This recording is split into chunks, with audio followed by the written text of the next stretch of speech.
नमस्कार मित्रों, आज हम शब्द भेद के बारे में पढ़ेंगे।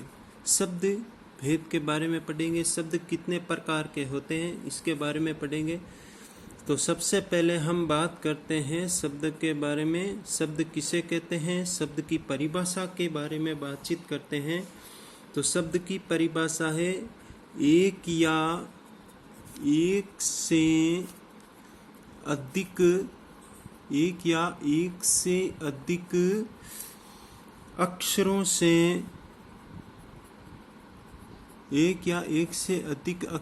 से बनी हुई स्वतंत्र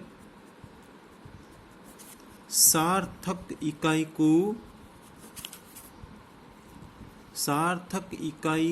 को शब्द कहते हैं। शब्द की परिभाषा ये है कि एक या एक से अधिक अक्षरों से बनी हुई स्वतंत्र सार्थक इकाई को शब्द कहते हैं। ध्यान रखना, इसमें एक या एक से अधिक अक्षर हो सकते हैं, लेकिन इसमें जरूरी है कि अक्षरों का समूह जो बनता है ना, वो उसका कोई न कोई अर्थ निकलता हो,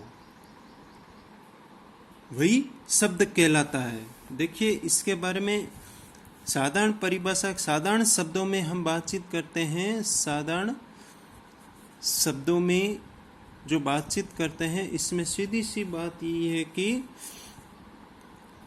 अक्षरों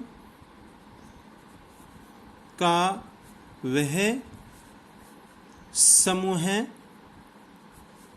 जिसका कोई अर्थ निकलता हो, जिसका कोई अर्थ निकलता हो,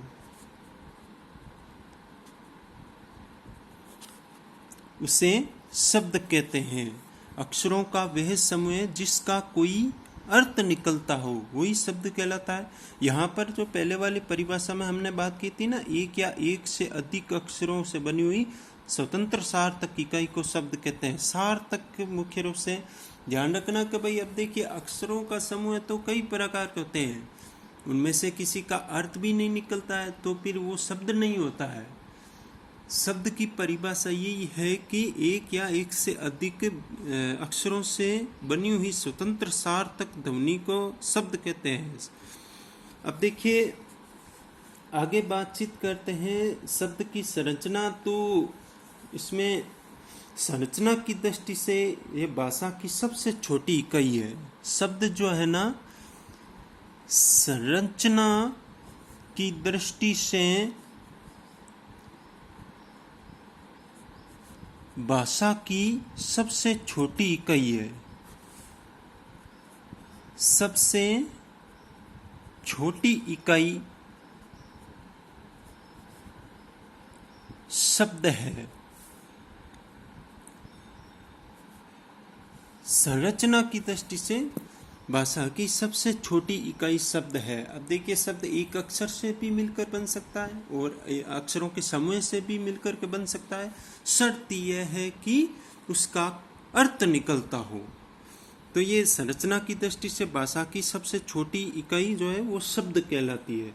अब देखिए, आगे हम बात करते हैं। तो अर्थ की दृष्टि से भी ये भाषा की सबसे छोटी इकाई है। संरचना की दृष्टि से तो हमने बात की है, लेकिन अर्थ की दृष्टि से भी भाषा की सबसे छोटी इकाई शब्द ही है। अर्थ की दृष्टि से भी भाषा की सबसे छोटी इकाई शब्द है। सबसे छोटी इकाई जो होती है वो शब्द होती है। अर्थ की दृष्टि से भी भाषा की सबसे छोटी इकाई शब्द है। अब देखिए, अर्थ और संरचना दोनों की दृष्टि से भी देखा जाए ना, तो मतलब ये भाषा की सबसे छोटी इकाई है शब्द। अब देखिए, बातचीत करते हैं हिंदी भाषा की। हिंदी भाषा के अंतर्गत हम पढ़ रहे हैं शब्द भेद। तो हम जो हमारी राष्ट्रभाषा हिंदी है। हिंदी की थोड़ी सी बातचीत करते हैं ना, हिंदी का जन्म कैसे हुआ, हिंदी की उत्पत्ति कैसी हुई, इसके बारे में भी जान लेना आवश्यक है। अगर हम शब्द भेद या हिंदी का व्याकरण का कोई भी टॉपिक पढ़े तो हिंदी की उत्पत्ति के बारे में जानना भी जरूरी है। देखिए, जैसा कि हम मानते हैं कि विश्व की सारी जितनी भी भाषाएं हैं उन सब भाषाओं की जननी संस्कृत है, तो हिंदी भाषा की उत्पत्ति भी संस्कृत से हुई है। हिंदी भाषा की उत्पत्ति संस्कृत भाषा से मानी जाती है।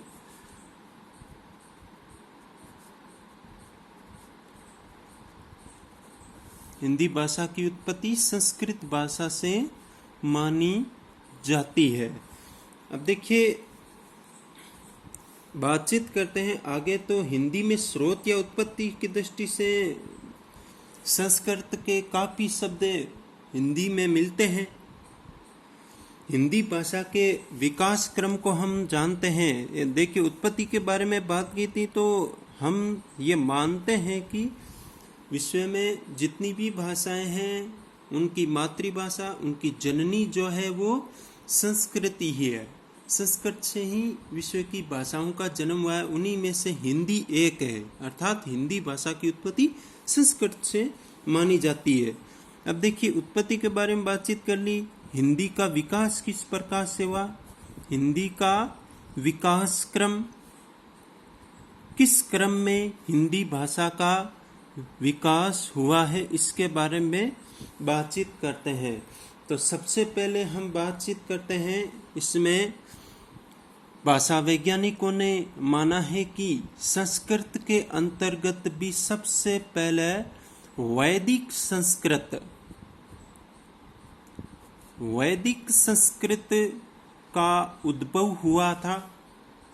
वैदिक संस्कृत के बाद में लौकिक संस्कृत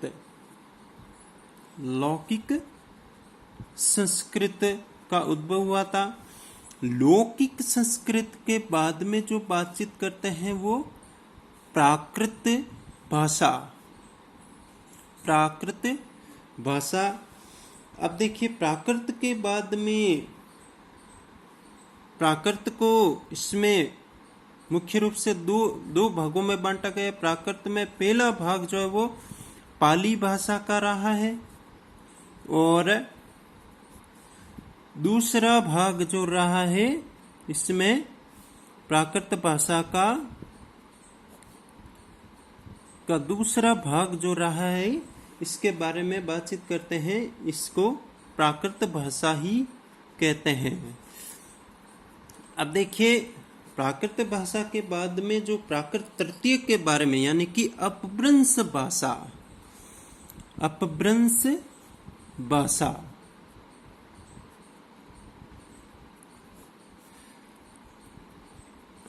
भाषा का उद्भव हुआ था प्राकृत भाषा से, और अपभ्रंश से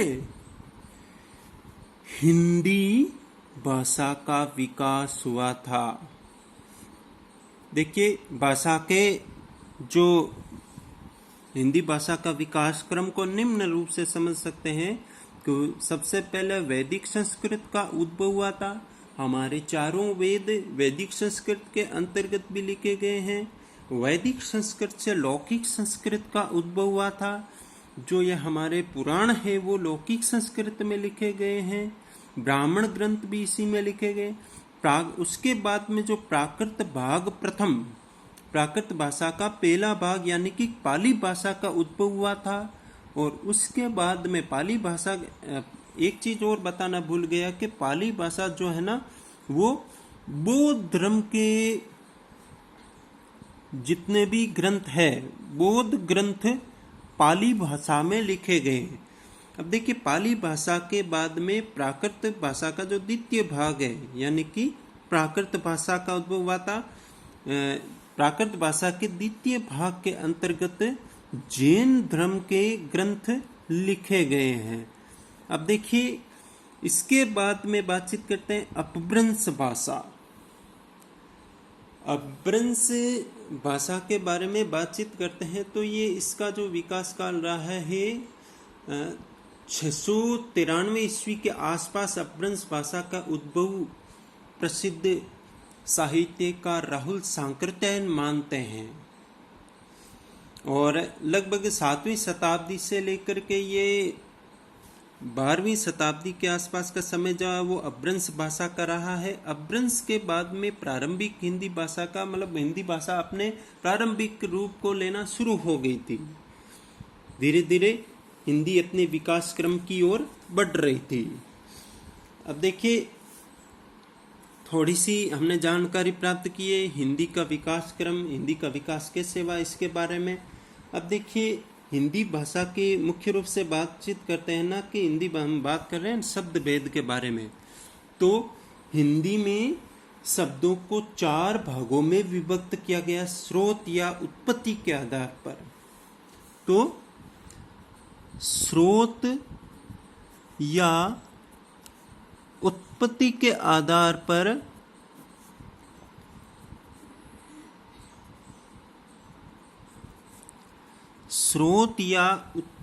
आधार पर हिंदी के शब्दों को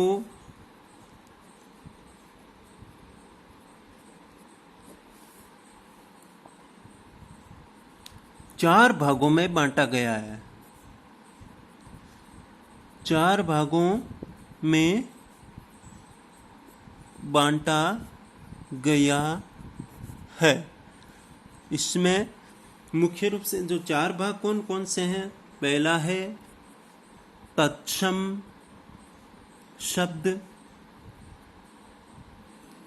दूसरा भाग है तद्भव शब्द, तीसरा भाग है देशज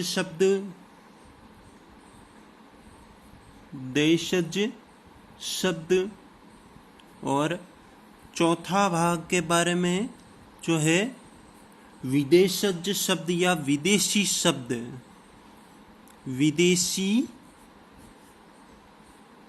विदेशी शब्द। अब देखिए